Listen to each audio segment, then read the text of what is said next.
జరుగుతున్నటువంటి మహానాడు కార్యక్రమాన్ని వర్చువల్గా వీక్షిస్తున్నటువంటి ప్రతి ఒక్క తెలుగుదేశం పార్టీ నాయకుడు కార్యకర్తకి హృదయపూర్వకమైనటువంటి అభినందనలు తెలియజేసుకుంటున్నాను. సాధారణంగా మహానాడు అనంటే మనం ప్రతి ఒక్క రాష్ట్రంలో ఉన్నటువంటి కార్యకర్తల్ని అందరినీ కూడా పిలిచి పండగ వాతావరణంలో ఒక కేంద్రీకృతం చేసుకుంటూ కార్యక్రమం చేయడం ఆనవాయితీగా వస్తుంది.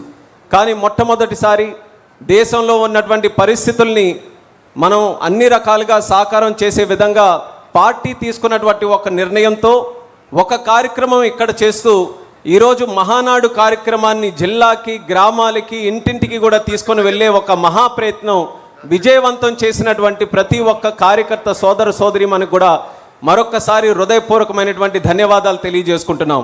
తెలుగుదేశం పార్టీ ఎప్పుడు ఏ కార్యక్రమం చేపట్టినా సరే దేశానికి ఆదర్శంగా ఉంటూ రాజకీయాల్లో కూడా ఒక కొత్త ఒరవడికి మనం సృష్టికర్తగా ఉంటున్నామనడానికి ఈరోజు జరుగుతున్నటువంటి వర్చువల్ మహానాడు మరొక ఉదాహరణ అనేది కూడా ఈ సందర్భంగా తెలియజేసుకుంటూ, తర్వాత మాట్లాడబోయే వ్యక్తిని వర్ణించాలనంటే ప్రజాక్షేత్రంలో నిప్పులా కరిగాడు, ఆటుపోట్లు ఎదురైనప్పుడు లక్షలాది అడుగులు వేస్తూ కోట్లాది గుండెల్లో తన స్థానాన్ని చెక్కుకున్నాడు.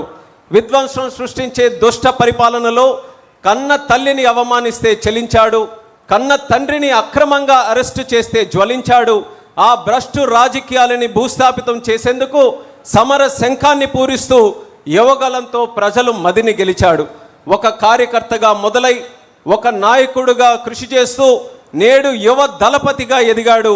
కేడర్ని కాపాడే అన్నగా కోట్లాది కార్యకర్తల గుండె చప్పుడుగా మారాడు.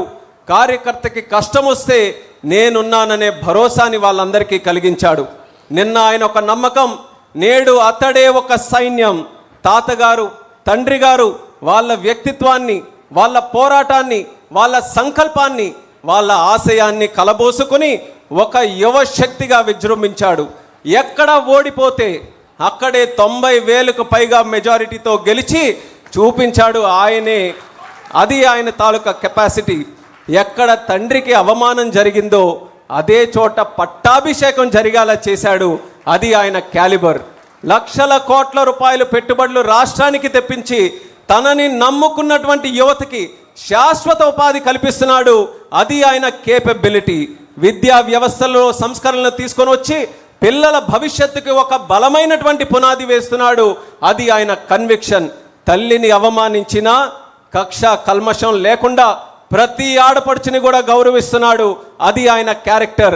తన నాయకత్వ లక్షణాలతో నేడు ప్రధానమంత్రి కూడా ఆయన నాయకునిగా ఈరోజు ఎదిగే విధంగా ఆయన్ని మెచ్చుకున్నాడు. ఇది ఆయన క్రెడిబిలిటీ. ఆ బ్లడ్ లైన్కి వేరే క్వాలిఫికేషన్ అక్కర్లేదు. పోరాటమే ఆయన సర్టిఫికేట్, ప్రజా సేవే ఆయన బయోడేటా. మీ అందరి కరతాల ధ్వనుల మధ్య స్వాదర స్వాగతం పలుకుతున్నాను. నిరంతర కార్య సాధకుడు, యువగలం రథసారథి, భవిష్యత్తు వారధి, తెలుగుదేశం పార్టీ జాతీయ వర్కింగ్ ప్రెసిడెంట్, నా అన్న, మన అన్న, the one and only Nara Lokesh అన్న గారికి సాదర స్వాగతం పలుకుతున్నాను.